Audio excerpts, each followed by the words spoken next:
Some football news now. Exciting young Chelsea winger Dejon Whisper Richards has been called up as a late replacement for Damarai in the Reggae Boyz squad for their CONCACAF final round World Cup qualifier against Curacao on Friday.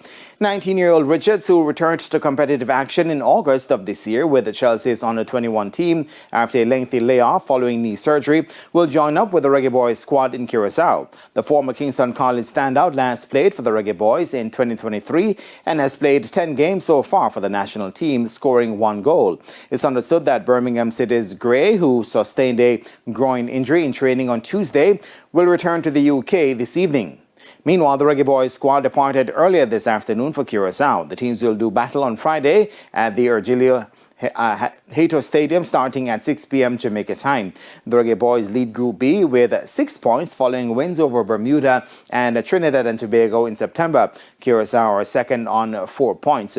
Bermuda will host Trinidad and Tobago in the other group match on Friday.